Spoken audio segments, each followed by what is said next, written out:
পূর্ব বর্ধমান জেলার গলসি ২ নম্বর ব্লকের খানো অঞ্চলের হিট্টা গ্রামে যুব তৃণমূল কংগ্রেসের উদ্যোগে একটি শীত বস্ত্র বিতরণ কর্মসূচি অনুষ্ঠিত হয়। খানো অঞ্চল যুব তৃণমূল কংগ্রেসের সহায়তায় আয়োজিত এই অনুষ্ঠানে মোট ১০০ জন পুরুষ ও মহিলার হাতে শীত বস্ত্র তুলে দেওয়া হয়। এদিন জেলা তৃণমূল কংগ্রেসের সম্পাদক শৈলেন হালদার যুব তৃণমূলের এই মানবিক উদ্যোগের ভূয়সী প্রশংসা করেন। ব্লক সভাপতি শেখ সাবির উদ্দিন আহমেদ জানান, মুখ্যমন্ত্রী মমতা বন্দ্যোপাধ্যায়ের নির্দেশ অনুযায়ী জনসংযোগ বৃদ্ধির লক্ষ্যে আমরা বিভিন্ন কর্মসূচি হাতে নিচ্ছি। আজকের এই শীতবস্ত্র বিতরণ তারই একটি অংশ। স্থানীয় বাসিন্দারা এই উদ্যোগকে অত্যন্ত ইতিবাচকভাবে গ্রহণ করেছেন এবং তৃণমূল কংগ্রেসের এই মানবিক প্রচেষ্টার প্রশংসাও করেছেন। গলসি থেকে শেখ আজাহার উদ্দিনের রিপোর্ট, সোজা কথা নিউজ, পূর্ব বর্ধমান।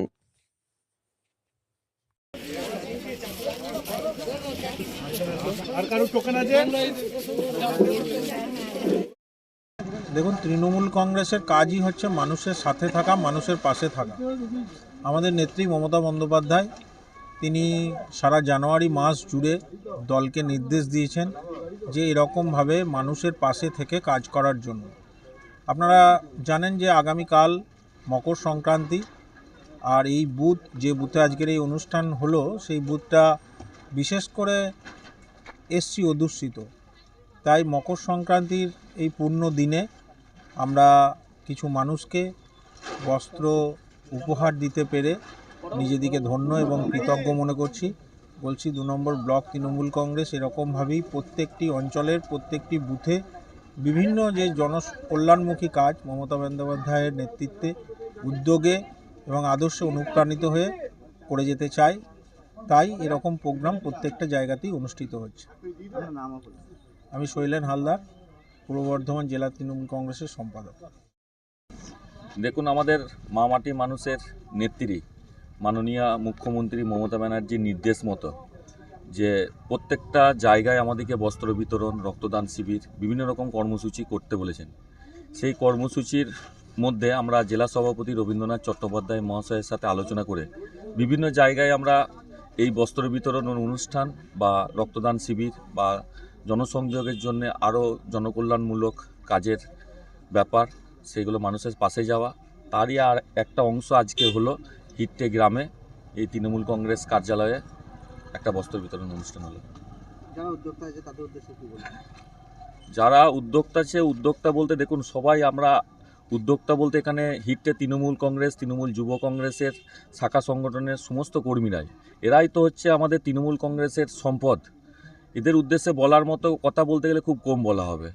এরাই হচ্ছে তৃণমূল কংগ্রেসের সমস্তটাই দলের সম্পদ বলতে পারেন এরাই। আমি সভাপতি শেখ সাবির উদ্দিন আহমেদ, গলসি ২ নম্বর ব্লক তৃণমূল কংগ্রেস। আজকে হিট্টা তৃণমূল কংগ্রেস ও যুব তৃণমূল কংগ্রেসের উদ্যোগে একটা বস্ত্র বিতরণ অনুষ্ঠান হলো। মঙ্গলদীপ সামন্ত যুব সভাপতির অঞ্চল সভাপতির উদ্যোগে খুবই ভালো লাগলো এসে। এখানে উপস্থিত ছিলেন গলসি ২ নম্বর ব্লকের তৃণমূল কংগ্রেসের সভাপতি শেখ সাবির উদ্দিন জয় ও আমাদের শৈলেন হালদার বিল্টুদা অভিভাবক, আরও অন্যান্য নেতৃত্ব অঞ্চল ব্লকে সকলকে নিয়ে কিছু দুস্থ মানুষদেরকে কম্বল বিতরণ করা হলো যাতে তারা শীতকালে উপকারিত হয়। এসে আমার খুবই ভালো লেগেছে, খুব মুগ্ধ হলাম অনুষ্ঠানে এসে। উদ্যোক্তাদের উদ্দেশ্যে বলবো তারা আগামী দিনে এরকম তৃণমূল কংগ্রেসের আরও ভালো ভালো উদ্যোগ তারা নেয় যাতে মানুষের পাশে সবসময় থাকে, সহযোগিতায় থাকে, সেটা তাদেরকে অনুরোধ করবো। আরও এগিয়ে যেতে আমরা যতটা পারবো তাদেরকে সহযোগিতা করবো। আমার নাম শেখ ইদুল, গলসি ব্লক তৃণমূল ছাত্র পরিষদ সভাপতি। আজকে আমাদের খানো অঞ্চল তৃণমূল যুব কংগ্রেস এবং হিট্টে গ্রাম তৃণমূল যুব কংগ্রেসের উদ্যোগে বস্ত্র বিতরণ অনুষ্ঠান। কতজনকে বস্ত্র বিতরণ করবেন? প্রায় ১০০ জনের মতনকে বস্ত্র বিতরণ করেছি আমরা। কি বস্ত্র দিবেন? কম্বল দিয়েছি। এই বস্ত্র বিতরণ অনুষ্ঠানটা কেন করলেন, করার কারণটা? আপনারা সবসময় জানেন আমাদের নেত্রী বাংলার অন্যিকান্না মুখ্যমন্ত্রী মমতা বন্দ্যোপাধ্যায় সবসময় আমাদেরকে নির্দেশ দেন যে সকল ধর্ম বর্ণ নির্বিশেষে মানুষের পাশে থাকার জন্য, এবং সামনেই কালকে পৌষ পার্বণ আপনারা জানেন, সেই উপলক্ষে মানুষকে একটু খুশি করার জন্যই আমরা এই উদ্যোগ নিয়েছিলাম। আপনার নাম? আমার নাম মঙ্গলদীপ সামন্ত, খানো অঞ্চল যুব তৃণমূল কংগ্রেসের সভাপতি।